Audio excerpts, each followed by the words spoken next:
pagi ini atau ibadah kali ini, firman Tuhan tentang kedatangan Kristus kembali.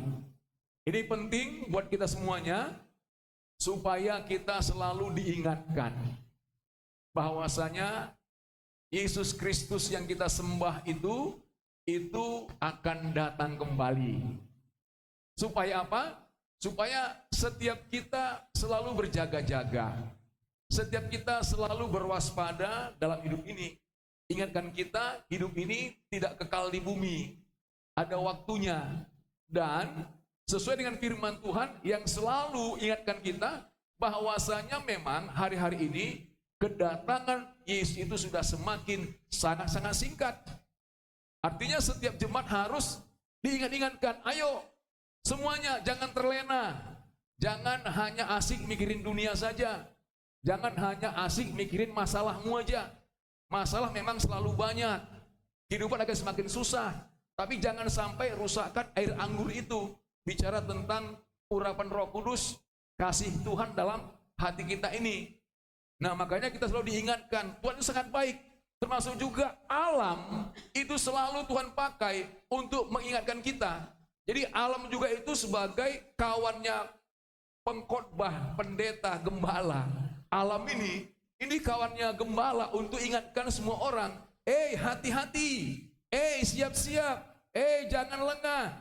Perhatikan, Tuhan Yesus mau datang kedua kali. Ya. Nah, kemarin kita baru saja dikejutkan dengan gempa. Iya kan? Betul nggak? Ya, itu kan penggenapan firman Tuhan kalau kita lihat ini kan. Di dalam Matius, kalau nanti kita baca Matius 24, itu kan banyak bicara tentang akhir zaman dan tanda-tandanya. Ya, kan ini kan udah diingatkan kita, kamu akan mendengar deru perang atau kabar-kabar tentang perang. Oh, perang sekarang kan perang, kita lihat Timur Tengah perang, Rusia dengan Ukraina juga belum selesai-selesai, belum lagi negara-negara yang lain, tetap masih banyak perang-perang saja. Namun berawas-awaslah, jangan kamu gelisah, jadi nggak perlu kita takut cemas. Nggak perlu, udah diingatkan, biasa aja. Sebab semuanya itu harus terjadi, memang harus. Tidak bisa dihindarkan, nggak ada cara. Ahli-ahli politik dunia ini supaya damai-damai di bumi ini nggak bisa, gimana pun nggak bisa. Tapi itu belum kesudahannya. Ya, sebab bangsa akan bangkit melawan bangsa. Dan kerajaan melawan kerajaan, akan ada kelaparan. Nah sekarang kalau kita tahu banyak orang-orang yang mengalami kelaparan karena nggak ada duit untuk beli makanan. Banyak, kita di sini masih aman.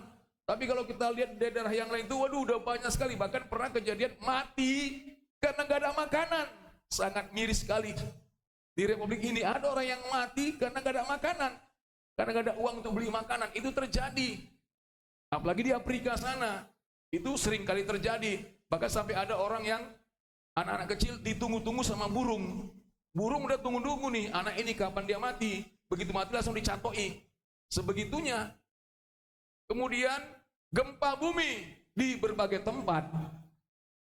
Ya, di Myanmar 7,7 skala Richter, itu ribuan yang meninggal. Ya kemarin nih, kena juga ke Thailand, kena ke China, ya kan. Nah itu dia. Itu tanda-tanda. Belum lagi kalau kita di Indonesia, banjir lah ya kan. Kalau Indonesia dan dunia juga gitu ya, banjir terus. Itu sebenarnya kan tanda-tanda. Artinya apa? Tuhan selalu sangat baik ingatkan kita. Kalau kita mau jujur, kita mau fair, ya Tuhan sudah kasih kita aba-aba. Ya, ayo jangan malas-malas lagi ke gereja ya. Jangan lagi nggak berdoa, jangan lagi nggak baca firman Tuhan, jangan lagi nggak datang doa malam, jangan lagi nggak komsel ya. Ayo ini udah makin, aku mau datang nih, semuanya harus lebih rajin lagi, jaga pelitanya supaya ada minyak di dalamnya. Ketika mempelai datang nanti bisa masuk dalam perjamuan kawin anak pesta, anak domba, amin. Ya, nah jadi ini semuanya kita supaya semakin berjaga-jaga. Nah, hari ini kita melihat dari versi Tesalonika. Jadi di Alkitab ini banyak sekali nubuatan-nubuatan tentang kedatangan Kristus. Kitab Matius tadi sudah, kalau mau kita bahas tuh banyak sekali. Banyak sekali. Ya, ini kita melihat dari Tesalonika, dari cara pandang Tesalonika, kitab yang ditulis oleh Rasul Paulus. Ya, jadi nanti kita akan melihat di sini. Sama-sama kita bacakan dulu supaya kita tahu latarnya. 2 Tesalonika pasal 2 ayat 1 sampai 15, agak banyak, tapi nggak apalah, kita harus belajar banyak baca Alkitab. Dan hanya baca-baca tulisan-tulisan yang ada di Facebook, hanya baca-baca Instagram, lagi ada promo, lagi mau beli apa, cerita-cerita. Ya, kita harus lebih banyak baca firman Tuhan. Karena iman timbul dari pendengaran atau pembacaan firman Tuhan. Nah, kita baca, kita dengarkan, iman timbul. Bisa bilang amin? Oke, ya. Kita baca secara bergantian. Saya ayat yang ganjil, saudara ayat yang genap, ya. Nah, supaya ada di mic-nya, tolong satu orang bacakan pakai suara mic supaya ada suaranya di Facebook kita. Kedurhakaan sebelum kedatangan Tuhan. Ayat pertama, tentang kedatangan Tuhan kita Yesus Kristus dan terhimpunnya kita dengan Dia, kami minta kepadamu saudara-saudara, supaya kamu jangan lekas bingung dan gelisah, baik oleh ilham roh maupun oleh pemberitaan atau surat yang dikatakan dari kami, seolah-olah hari Tuhan telah tiba. Janganlah kamu memberi dirimu disesatkan orang dengan cara yang bagaimanapun juga, sebab sebelum hari itu haruslah datang dahulu murtad, dan haruslah dinyatakan dahulu manusia durhaka, dan harus binasa, yaitu lawan yang meninggikan diri di atas segala yang disebut atau yang disembah sebagai Allah. Bahkan ia duduk di bait Allah dan mau menyatakan diri sebagai Allah. Tidakkah kamu ingat bahwa hal itu telah kerap kali kukatakan kepadamu ketika aku masih bersama-sama dengan kamu?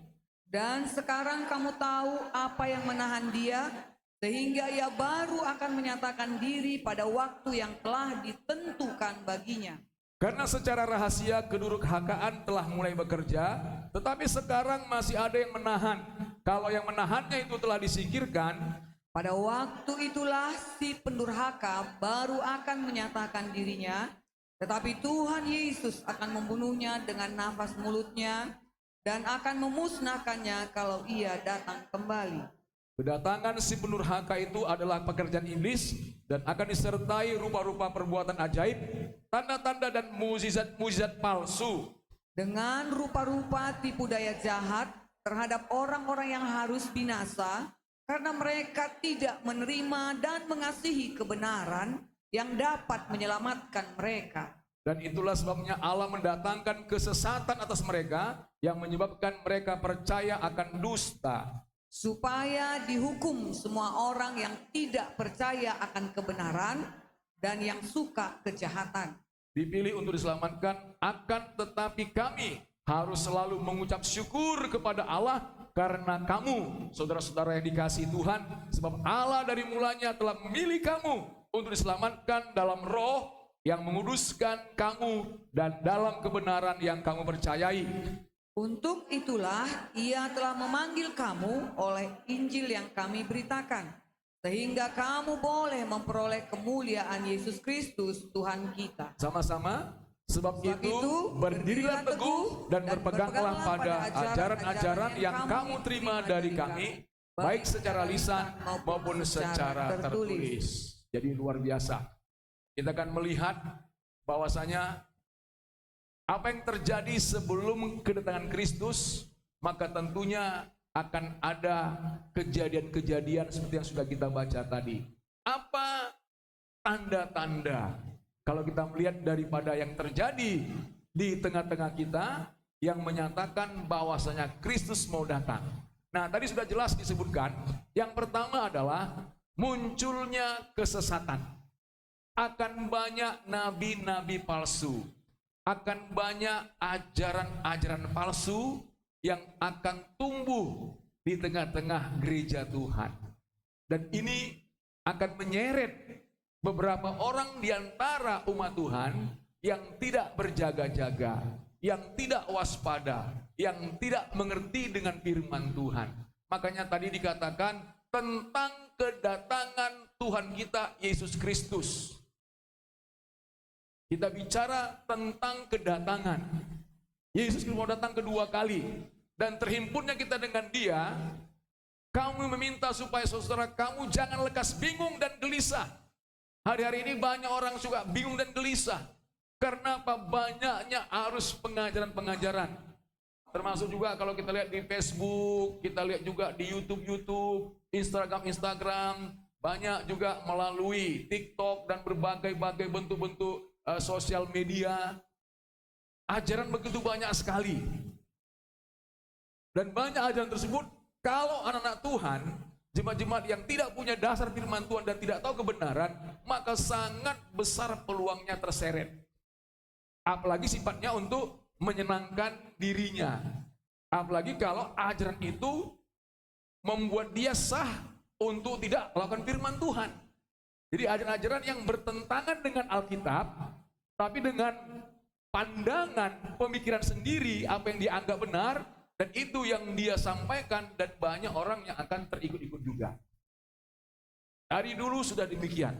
Kalau kita belajar di sejarah, kita akan tahu, ya, pernah dulu ada namanya Children of God.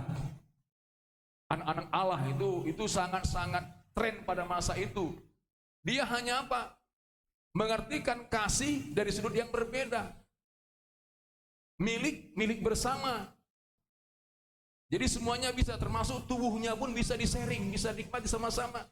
Kasih diterjemahkan dengan bahasa berbeda. Karena kasih bisa berhubungan badan dengan siapa aja. Itu Children of God itu dulu jelas sekali.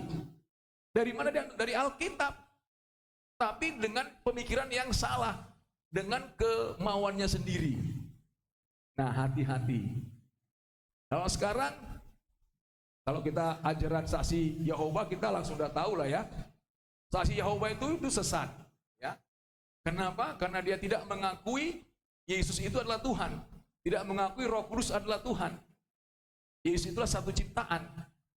Itu sesat. Tapi kalau lihat ajarannya bagus-bagus, nggak boleh merokok, nggak boleh mabuk, nggak boleh judi, ajarannya bagus. Harus mengampuni, ya kan? Makanya kan yang mirip-mirip. Macam Alkitab juga ya. Ada di ajar kami juga. Nah, tapi itu bertentangan dengan firman Tuhan. Kenapa? Karena tidak mengakui Yesus Kristus adalah Tuhan. Ada Mormon pun sama. Selalu sama kalau namanya ajaran sesat. Itu akan memunculkan satu pewahyuan yang baru. Dan akan selalu idenya sama. Ajaran Alkitab kurang sempurna, perlu disempurnakan kembali. Gitu modelnya pasti. Ya, maka muncullah kitab yang baru, kitab Mormon. Dan munculkan lagi nabi yang baru. Karena mereka bilang, Allah sampai sekarang masih berfirman, gak hanya pada perjanjian lama. Perjanjian baru juga ada muncul nabi. Gitu kan? Muncullah nabi-nabi yang baru. Semuanya sama begitu caranya. Makanya kita harus semakin sadar. Sampai sekarang ini pun di Korea Selatan, itu ajaran bidat banyak sekali. Sampai sekarang kalau mau kita browsing internet banyak sekali sampai sekarang ini. Dan pengikutnya itu ratusan ribu. Orang-orang Kristen juga awalnya. Sama kayak saudara dengan saya. Awalnya. Tapi bisa juga terikut menjadi penganut bidat-bidat. Sekte-sekte sesat itu. Nah, ada yang mengatakan Yesus itu adalah seorang ibu gitu ya. Pokoknya kacau-kacau lah. Tapi itu pun banyak yang percaya. Ratusan ribu. Kita harus tahu, orang Korea tentunya lebih cerdas daripada kita. Setuju ya? Otak mereka pasti dicerdas, tapi mereka pun bisa. Apalagi kita di sini. Ya, sekarang juga ajaran New Age Movement. Gerakan zaman baru. Di dalamnya ada yoga, ada hipnotis, itu banyak sekali. Itu banyak sekali pengikutnya, orang-orang barat, apalagi kalau orang-orang Indonesia ini banyak sekali. Mungkin dia agamanya Kristen, agamanya seberang, tapi juga dia penganut yoga. Yoga itu adalah New Age Movement, itulah gerakan iblis yang terbaru. Yang menyatakan manusia itu adalah Tuhan. Gitu ya. Manusia itu adalah Tuhan. Itu ajarannya, banyak orang yang tidak tahu. Halus masuknya kan olahraga. Yoga itu kan hanya olahraga saja. Nggak tahu di dalam itu ada sudah mengandung ajaran-ajaran sesat, saudaraku. Nah, jadi karena ketidaktahuan umat-umat Tuhan, tanpa disadari banyak yang sudah hidupnya melenceng dari kebenaran firman Tuhan. Makanya kita harus hati-hati. Ya, kita harus semuanya lebih hari-hari ini meningkatkan ketajaman rohani kita. Makin banyak kita berdoa pada Tuhan, minta pimpinan Tuhan. Jangan hidup menyendiri. Kita harus ada di dalam komunitas kelompok supaya ada yang ingatkan kita, selalu ingatkan kita. Kalau orang-orang yang menyendiri, tidak ada kelompoknya, maka mudah disesatkan. Ya, kita harus berkelompok. Di Alkitab pun ada dikatakan kalau domba itu keluar menyendiri, itu mudah dimangsa oleh serigala. Serigala itu lambang iblis. Kalau ada jemaat yang suka menyendiri, gak mau dia tergabung dalam kelompok, gak mau ibadah sama-sama, gak mau doa sama-sama, akan mudah sekali jadi mangsa si musuh, termasuk para penyesat. Orang-orang penyesat akan melihat mana yang suka sendiri-sendiri. Targetnya selalu begitu. Mana yang orangnya eksklusif, sendiri, itu akan menjadi targetnya, saudaraku. Tapi kalau kita di dalam kelompok sel, komunitas keluarga Allah, kita akan dipagari oleh saudara-saudara iman kita dan doa-doa mereka. Amin. Ini juga sebagai satu teguran buat kita, kalau kita selama ini belum sungguh-sungguh kita terhisap, tertanam dalam komunitas. Penyesatan selalu menggunakan cara-cara yang mirip, tadi sudah saya katakan, termasuk juga di gereja. Ya, di gereja juga hati-hati mendengarkan khotbah-khotbah YouTube, ya. Hati-hati. Tidak semuanya itu dari hamba Tuhan yang benar. Sebagian itu ada memang mereka dari gembala-gembala upahan. Artinya hanya mencari untung, mencari banyak followers. Dia cari duit, memonetize katanya acaranya itu. Supaya banyak duitnya, maka buat ajaran yang kontroversial. Ya, sekarang kan banyak sekali yang masih muda-muda sudah langsung mengatakan berbagai hal. Nah, makanya harus hati-hati. Yang penting ingat selalu, kalau sudah ada yang mengatakan Yesus itu bukan Tuhan, Yesus bukan juru selamat, itu sudah pasti sesat. Ini paling penting. Yang perlu kita pegang adalah kalau dia tidak mengatakan Yesus adalah Tuhan dan juru selamat, maka itu sudah pasti sesat. Yaitu fondasi yang paling kuat. Apapun ajarannya, baik pun nanti ajarannya, tapi kalau katakan Yesus adalah bukan Tuhan, itu sudah sesat. Ya, ini perlu supaya kita semakin hati-hati. Kita diminta untuk mewaspadai penyesatan ini. Langkah waspada dan tertanam di dalam kebenaran adalah kuncinya. Harus tertanam dalam kebenaran.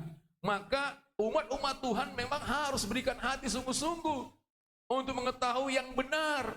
Kalau kita sudah tahu yang benar, yang palsu kita tahu bedakan.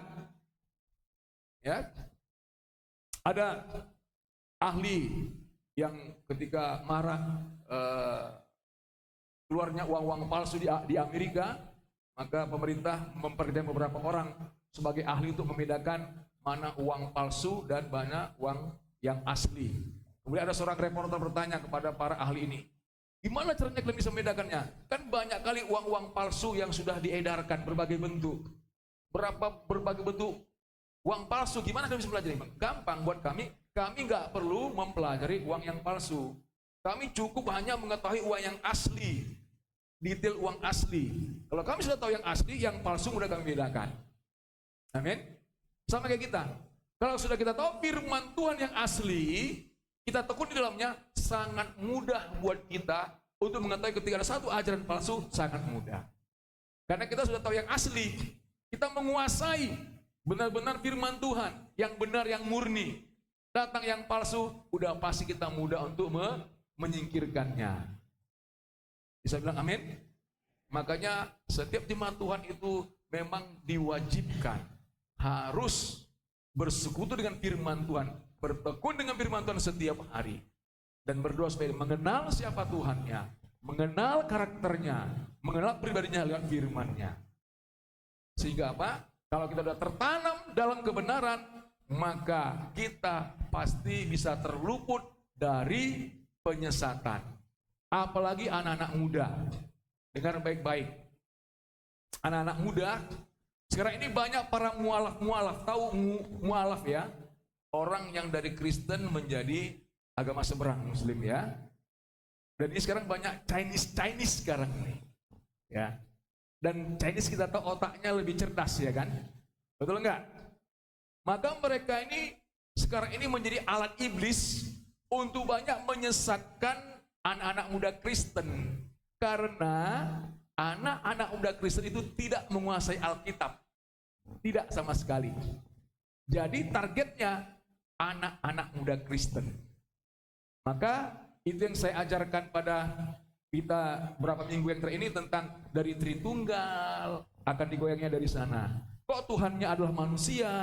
Kok Tuhannya adalah 3? Kok Tuhannya bisa mati? Itu akan terus menjadi jualannya mereka dan mencari ayat-ayat Alkitab yang mereka kata itu salah menurut mereka, diterjemahkan menurut pikirnya sendiri. Makanya banyak anak muda Kristen yang sekarang ini yang menjadi hilang. Makanya orang-orang tua perhatikan anak-anakmu. Kalau kau perhatikan mulai sekarang ini, nggak ditanamkan tentang Kristus, nggak diajarkan di gereja sungguh-sungguh, nggak mau dia beribadah sungguh-sungguh, dia berpotensi akan hilang. Akan hilang. Disesatkan dengan para penyesat. Yang memang sekarang ini memang ada yang dibayar, ada yang bagaimana, pokoknya mereka tujuannya pokoknya ini akhir zaman, Yesus mau datang, sesatkan sebanyak-banyaknya orang Kristen. Supaya mereka tidak masuk surga, supaya ada di neraka selama-lamanya. Ini ancaman serius bagi generasi muda. Ya. Jadi makanya anak-anak muda belajar firman Tuhan. Bisa bilang amin? Kalau sudah belajar udah gampang mematakan. Kalau dengar khotbah-khotbah yang saya sampaikan pada sebelum ini udah gampang. Karena di Komsel kita ulangi lagi, bahas lagi kan. Udah gampang, udah nggak ada lagi yang bingung-bingung. Bisa dipatahkan, bahkan bisa membawa orang itu datang pada Kristus. Karena jelas, begitu gampangnya untuk kita jelaskan secara rasional. Nah, jadi makanya harus tertanam di dalam kebenaran. Amin. Supaya kita bisa mematahkan setiap penyesatan yang akan menyerang kita. Dan bukan hanya kita, mungkin keluarga kita, mungkin dia teman kita, mungkin dia anggota gereja kita yang akan disesatkan. Karena kita tahu kita bisa lindungi mereka. Bisa bilang amin? Ya, jadi semuanya harus tertanam dalam kebenaran. Yang kedua, tandanya tadi adalah munculnya kemurtatan. Munculnya kemurtatan. Hari-hari ini tadi sudah saya katakan, banyak orang yang murtad. Kata murtad ini apostasia, berarti menjauh atau meninggalkan. Arti lain dari tersebut adalah pembelotan atau pemberontakan. Nah, lagi sekali, hari-hari ini banyak sekali terjadi pemurtatan. Ayatnya kalau kita baca, ayo sama-sama kita baca, 2, 3 ya. Janganlah kamu memberi dirimu disesatkan orang dengan cara yang bagaimanapun juga. Sebab sebelum hari itu haruslah datang dahulu murtad dan haruslah dinyatakan dahulu manusia durhaka yang harus binasa. Ya, jadi kita pun ya nggak heran kalau sekarang banyak terjadi kemurtatan. Imannya tidak lagi kepada Kristus, sudah berpindah. Mungkin kita bilang, loh, tapi Pak, bukankah waktu kita belajar dalam topik keselamatan, Pak? Keselamatan itu, Pak, adalah kekal. Ya kan? Loh, katanya Pak di dalam Yohanes 10 ayat 28, tidak seorang pun mereka bisa mengambil dari tanganku. Karena Bapa lebih besar. Jadi sekarang bagaimana, Pak? Bagaimana? Nah, saya mau jelaskan. Ya, makanya tadi saya ambil payung di sini nih. Nah, ini dia. Supaya kita bisa belajar sesuatu hal dari sini. Nah, ini ada payungnya nih. Oke. Nah, saya minta ada volunteernya lah di sini. Siapa saya minta sini? Ada si Brian tadi ada. Ada si Brian di situ ya. Brian, sini dulu Brian. Ya. Ini payungnya gimana nih kok? Canggih kali. Enggak tahu saya gimana dia.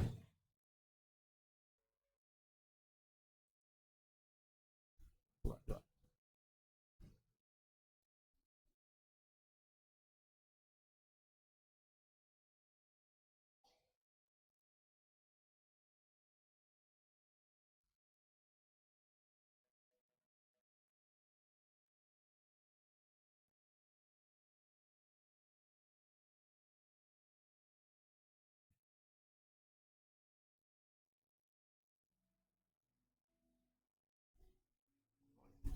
Sorry. Terus saya.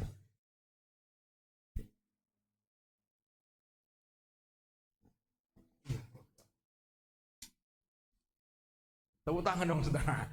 Banyak pernah juga buka payung ini ya. Oke, sudah sini.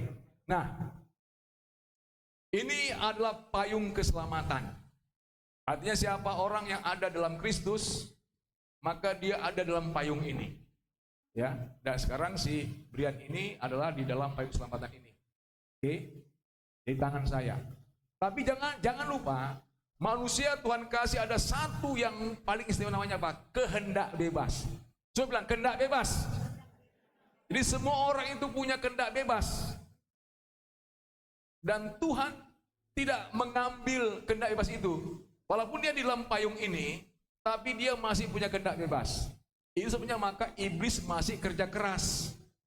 Iblis masih membuat ada orang-orang yang pengajar palsu, guru palsu. Supaya apa? Supaya nanti dia ini bisa keluar. Nah, jadi kalau dari pihak Allah ini payung ini akan tetap angin besar ya. Nggak akan ada yang bisa membatalkan. Artinya saya tidak pernah akan mengalihkan payung ini. Anggap saya ini Allah ya. Sudah paham ya? Ini manusia. Saya Allah dan dapat payung keselamatan. Artinya kalau Allah nggak ada jiwa iseng-isengnya, udahlah tarik aja lah biarin di situ, nggak ada gitunya. Atau udah ya nggak jadi ya kau sana kau, nggak ada gitunya. Paham? Dari Allah selalu ingin mempertahankan supaya siapapun yang sama dia itu tetap sama dia. Tapi karena tadi manusia punya kehendak bebas free will, dia berhadapan dengan situasi kehidupan sehari-hari. Mungkin dia berdoa, tapi doanya nggak langsung dijawab Tuhan. Mulai dia kecewa. Mungkin dia kecewa dengan teman-teman seiman di gereja, di komsel. Mungkin dia kecewa dengan gembalanya, kecewa dengan siapalah PKS-nya, kecewa dengan siapapun juga lah. Pokoknya iblis selalu pakai kekecewaan dalam hidup ini untuk mengalihkan orang. Nah sehingga menumpuklah sudah. Doa nggak dijawab, kecewa bertumpuk-tumpuk, belum lagi hidupnya kegagalan, gagal sana, gagal sini, ya kan?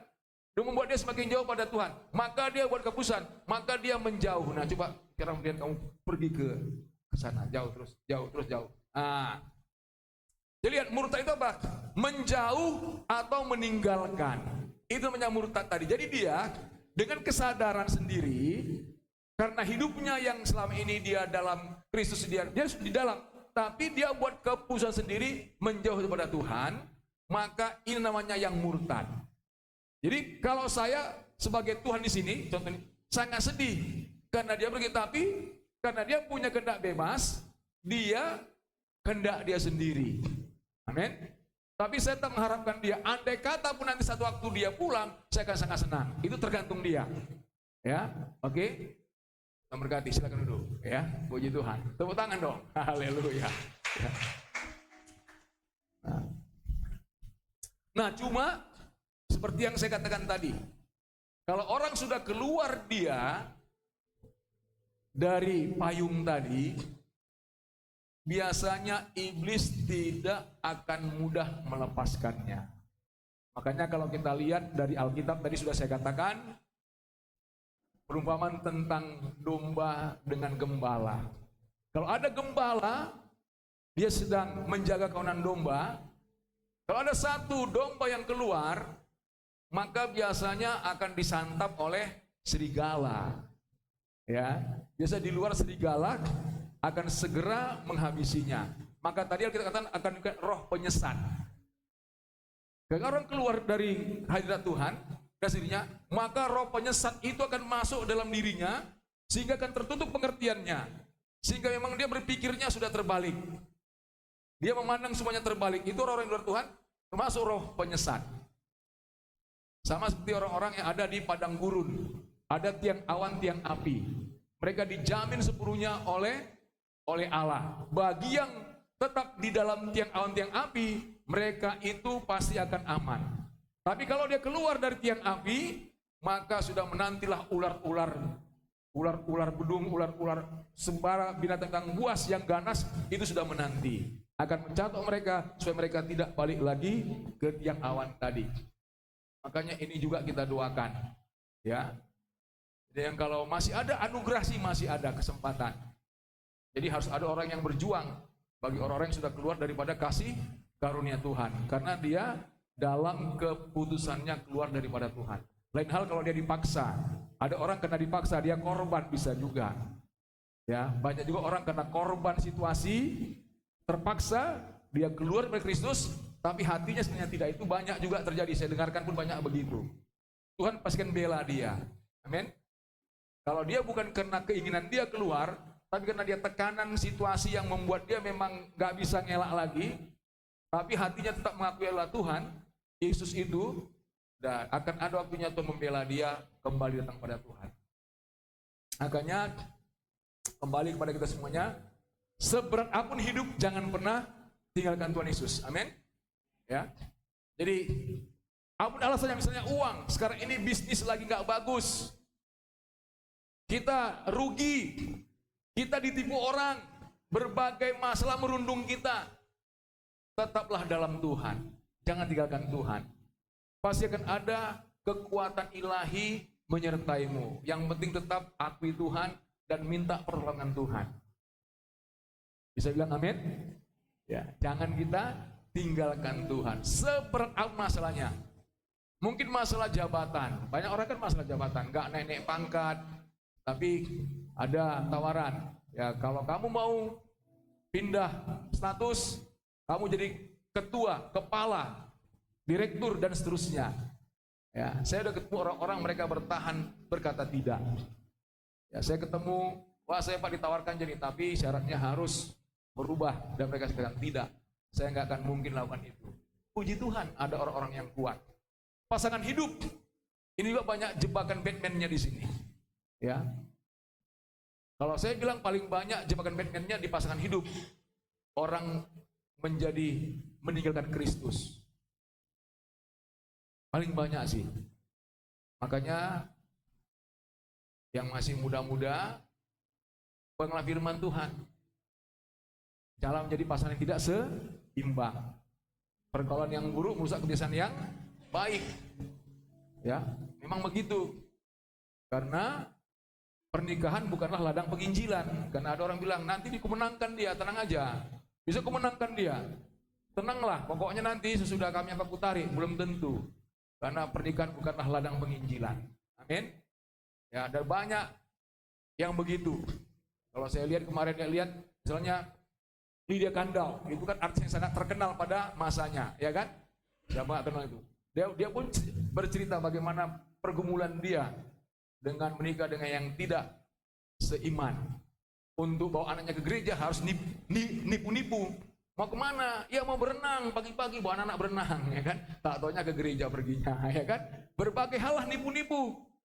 Ya supaya bisa dapat kesempatan bertemu Tuhan. Jadi ini juga kepada kita supaya menjaga, saling menjaga. Makanya ada di komunitas. Ya, yang muda-muda punya komunitasnya supaya terjaga. Karena kita tahu pasangan hidup ini juga banyak sekali membuat orang meninggalkan kebenaran. Ya, dan memang kalau saya lihat, kalau dia memang karena kemauan dia nggak bisa balik lagi ya. Saya lihat beberapa artis, saya nggak sebutkan namanya, bekas artis anak pendeta, bapaknya justru pendeta loh, gembala gitu. Tapi dia awalnya kena menikah, berpindah keyakinan, dan sekarang pun dia nggak balik kepada Kristus. Bahkan dia semakin mantap dengan ajaran yang dia anut itu. Begitulah saya bilang tadi, roh penyesat masuk pada dia, yang menutup mata dia dan dia nggak bisa kembali lagi balik sekarang. Jadi hati-hati, ya. Oke. Nah, kemudian yang terakhir, apa tandanya munculnya roh antikristus? Nah, ini dia. Tanda lain adalah akan muncul seorang antikris, manusia durhaka yang akan menuntut dirinya disembah sebagai Allah. Dari dulu roh antikris itu sudah banyak. Orang banyak membuat spekulasi. Antikris itu pertama ada yang bilang Kaisar Nero pada tahun 70 Masehi. Kemudian Hitler. Kemudian ada yang bilang ya Obama, ya kan. Sekarang ada yang bilang lagi apa?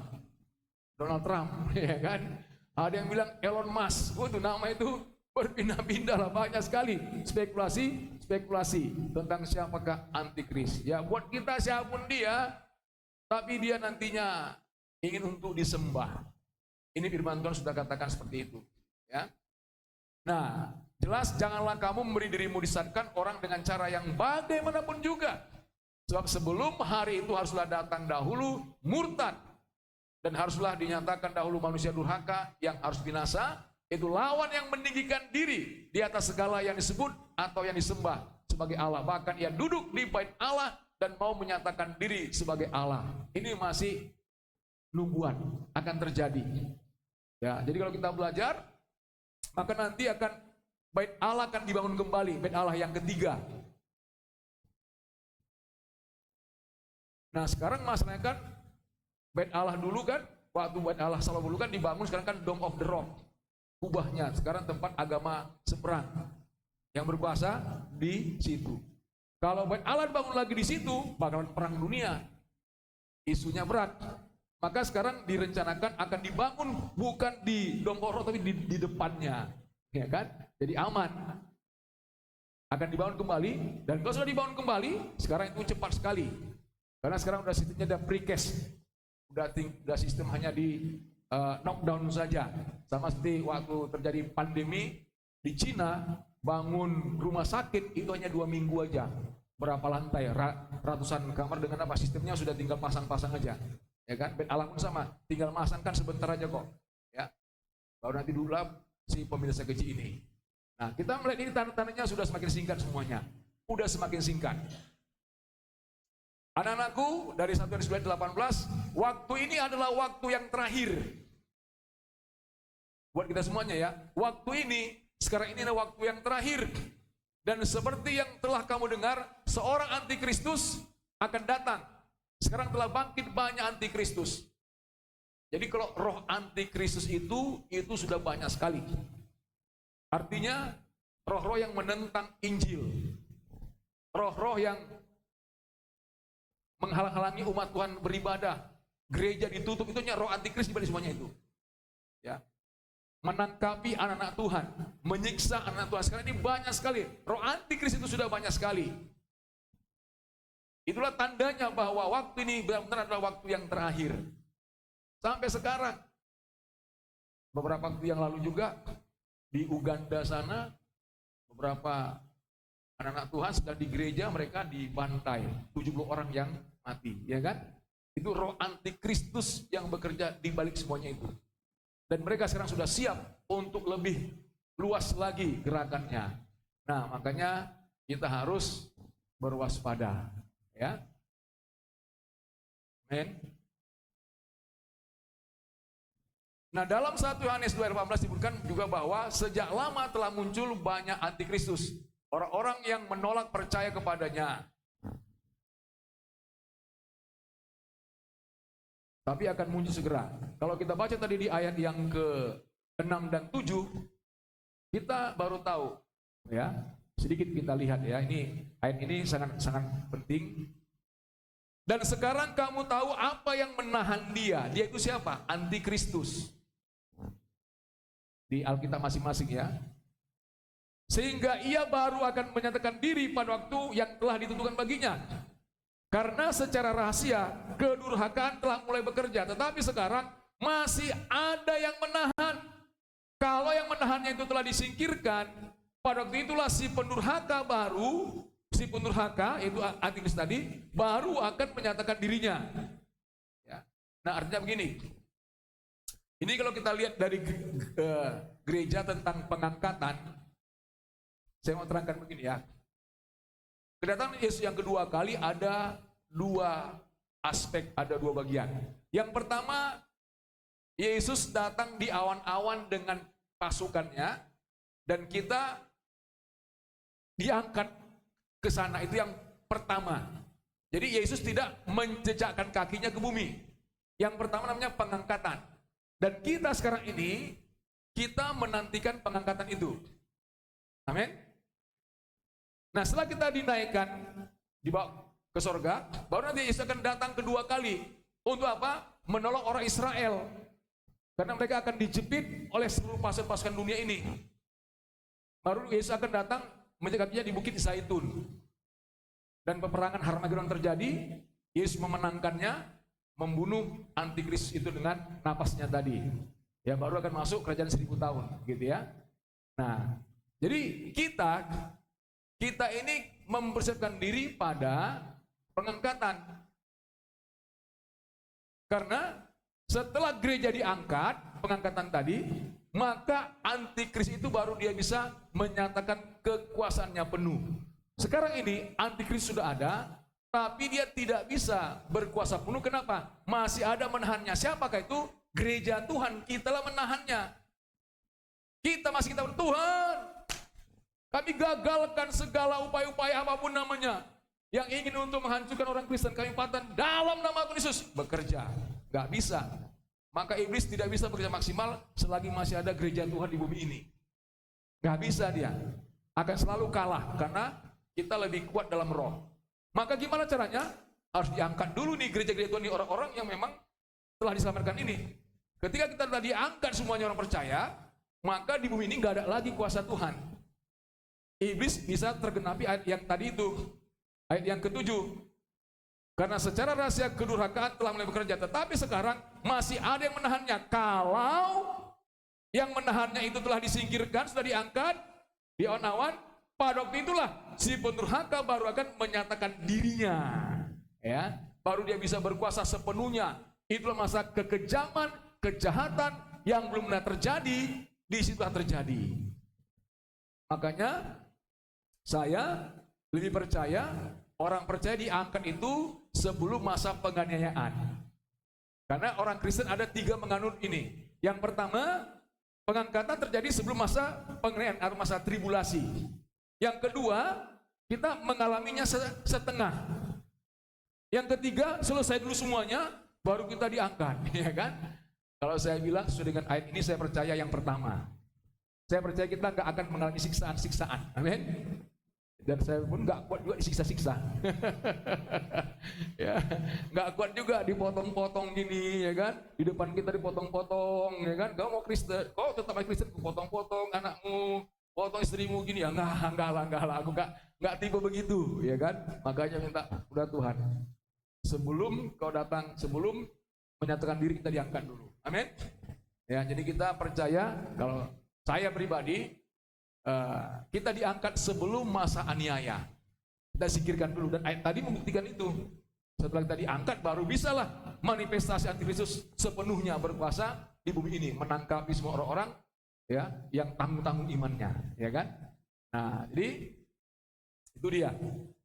Nah, sekarang ada spekulasi dengan adanya AI sekarang ini, bahwasanya nanti antikristus itu bisa saja dari robot itu, AI. Ya, kalau kita baca di Wahyu 13 ayat 15 sampai dengan ayat ke-18. Kita baca sedikit ya. Ini kita untuk kita semakin mengetahui, wah ini zaman ini kita lihat semakin mengarah semua nih. Kejadian 13 ayat 15 ya. Wahyu, sorry. Wahyu 13 ya, di depan sudah ada, saya buat ini ya, ini dia. Ada sini ya. Wahyu 13, 15 sampai dengan 18. Saya bacakan. Dan kepadanya diberikan kuasa untuk memberikan nyawa kepada patung binatang itu. Sehingga patung binatang itu berbicara juga. Sekarang robot-robot humanoid itu robot buatannya Elon Musk itu bicara-bicara loh. Udah kayak manusia. Kita ini persis wajahnya udah kayak manusia. Bisa bicara, bisa berbahasa apapun juga bisa dia.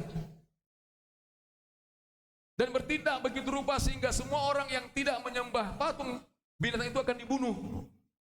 Dan ia menyebabkan sehingga kepada semua orang besar dan kecil, kaya dan miskin, mereka atau merdeka atau hamba, diberi tanda pada tangan kanannya atau pada dahinya. Nah, nanti tangan kanan pada dahinya itu tanda antikris. Dan tidak seorang pun yang dapat membeli atau menjual selain daripada mereka yang memakai tanda itu, yaitu nama binatang itu, yaitu bilangan namanya. Yang penting di sini ialah hikmat.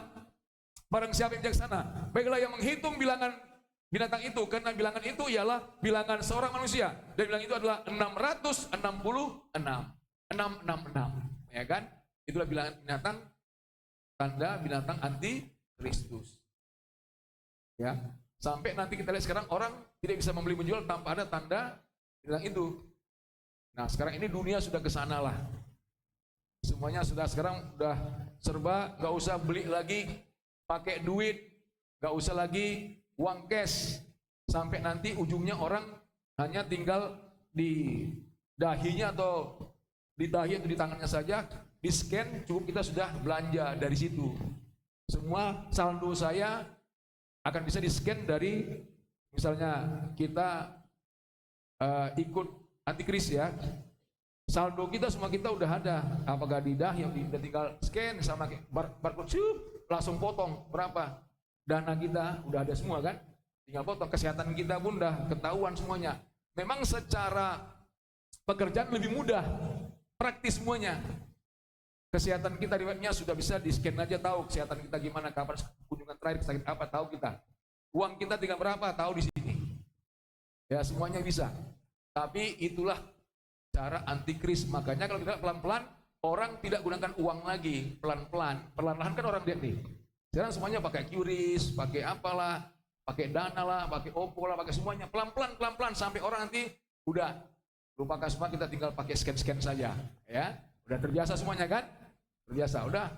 Nah, tapi percayalah kita pada kali itu sudah diangkat ke awan-awan bersama dengan Yesus Kristus. Amin. Harapan saya sih begitu. Makanya kita sungguh-sungguhlah kalau kita mau yang pertama itu, ya.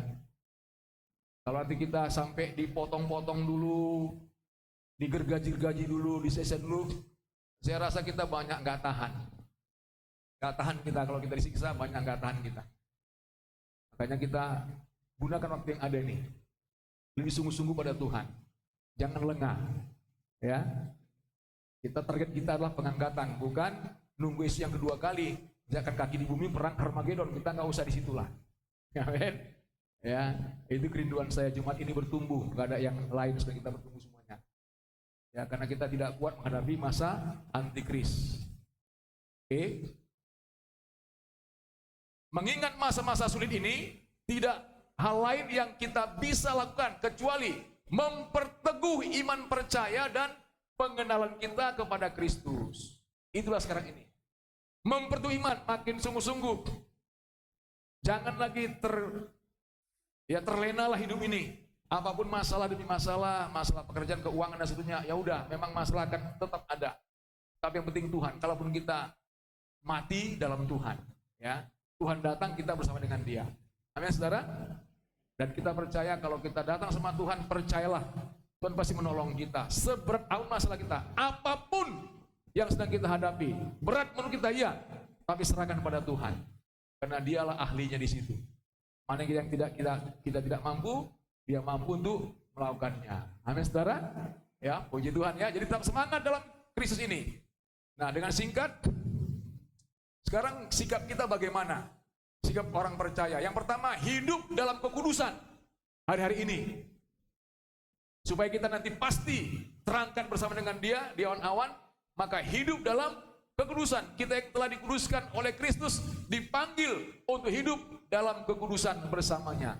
Artinya jangan tinggal dalam dosa lagi, tinggalkan dosa, matikanlah yang daging, hal-hal dosa dalam dirimu. Ya, hiduplah dalam kekudusan. Firman Tuhan sudah katakan tadi, kamu harus mengucap syukur Maka sekarang perbanyak ucapan syukur. Apapun yang kita terima, bersyukur. Bagaimanapun situasi kita, bersyukur. Maka ini paling penting, perbanyak bersyukur. Apa alasan kita bersyukur? Karena kasih Tuhan kepada kita. Jadi alasan kita bersyukur bukan karena kita baik, kita dapat duit, ya, atau dengan kita laris, atau kita dikasih rezeki tiba-tiba, bukan itu. Alasan kita bersyukur adalah karena kita ingat akan kasih Kristus pada kita. Ya, kebaikannya bagi kita. Yesus telah mati buat kita untuk selamatkan kita. Itulah alasan kita bersyukur setiap hari karena kebaikannya itu. Bukan karena apa yang kita dapatkan. Kalau orang bersyukur tunggu apa yang dia dapatkan, maka dia nggak akan bisa bersyukur dalam segala perkara. Tapi kalau dia bersyukur karena Tuhan, baik bagi dia akan bisa. Ya, kemudian menuliskan kamu dalam kebenaran. Jadi kita hidup dalam kebenaran dan kekudusan Tuhan. Bertobat. Hari-hari ini semua kita harus suka dengan pertobatan. Mengingatkan kita ada dosa-dosa kita yang harus kita tinggalkan. Selama ini kita mungkin suka apalah saya nggak tahu bentuk dosa yang saudara masih lakukan, tapi saudara tahu di depan Tuhan. Ya, maka bertobat, tinggalkan. Tuhan mau kita hidup kudus hari-hari ini. Apapun itu, saudara pasti tahu, nggak berkenan pada Tuhan, dan saya pun pasti tahu apa yang berkenan dan kita tinggalkan. Ya, kita hidup dalam kekudusan Tuhan. Dan bersyukurlah.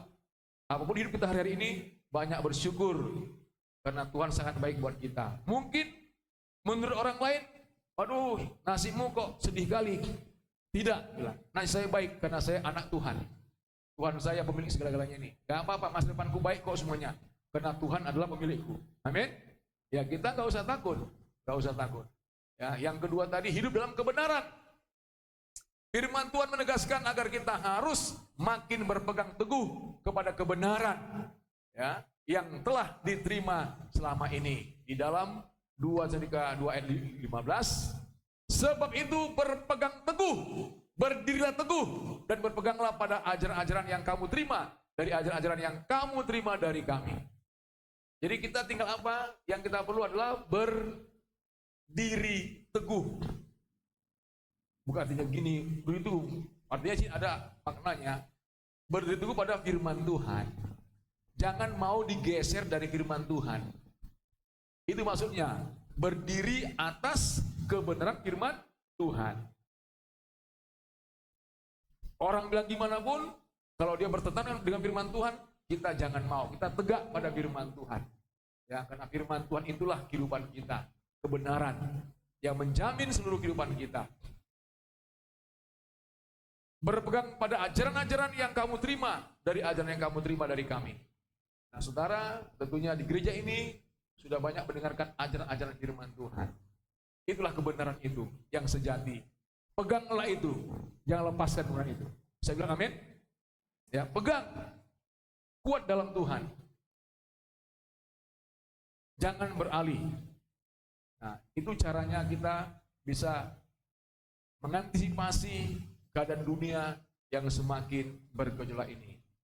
Kita percaya dengan kita sungguh-sungguh memiliki hati untuk Tuhan, rindu terus, hidup kita pasti akan semakin Tuhan ubahkan, Tuhan kuatkan, dan kita mampu untuk mengatasi, melewati semua gelombang badai hidup yang kita sedang hadapi saat ini.